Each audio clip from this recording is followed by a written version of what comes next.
Our Father and our God, we thank you because you are God. You have brought us into a new week.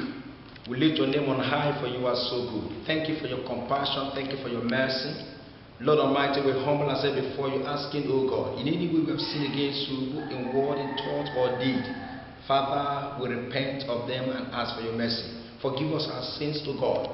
Release your blessings upon us, that no power can stop your blessings upon our lives. In Jesus' name, amen and amen. Men and brethren, I want to welcome you to another week, another Sunday, the 23rd day of the month of December, 23:12. And of course, you know, as our manner is, according to a prophetic calendar and the design, we have brought out or designed a particular book, particular chapter and verse that corresponds with the day and the situation around you. Like today is 23:12. We want to refer you to Numbers chapter 23 verse 12.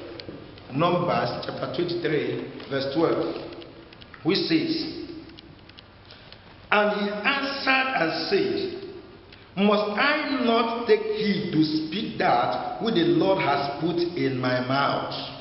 Hallelujah. When Balak hired Balaam to come and curse Israel, the children of covenant, the children that have been blessed by God, and God told him, "You shall not. Instead of you to curse them, you will release blessing upon them, because they are blessed already. No man can curse whom the Lord has blessed."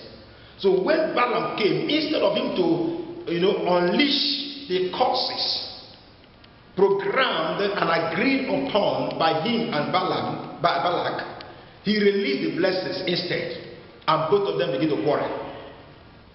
Did I not bring you here? Did I not hire you? Did I not promise to reward you? Just to simply to curse them, eliminate them, do away with them, delete them from the surface of this earth, release a curse upon them, so that there will be an open door for the arrows of the enemy to penetrate them and destroy them.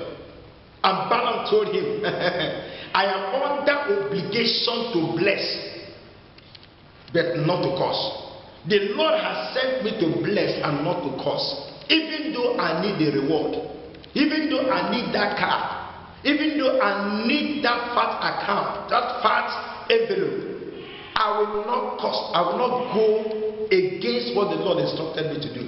I don't know the man of God has placed a curse upon you, or the juju priest, or the necromancer, or the sorcerer, or the diviner, or the magician, or even the native doctor that has placed a curse upon you because of cheap reward. I want to reverse it now. I decree, may God put enmity between those native doctors and those who go to consult them. They shall disagree. They shall fight themselves. They shall rise up and slap themselves.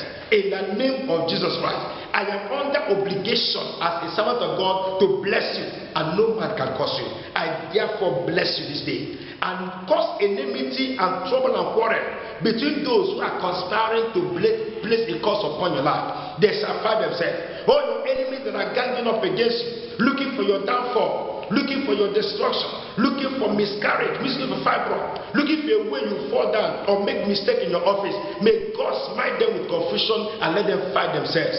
God shall bless you, and no man will curse you. No matter their evil confederacy, no matter their gang up, no matter their agreement, the curses of your enemies will never come near you. I decree blessings upon you. In Jesus' mighty name we pray. Amen and amen.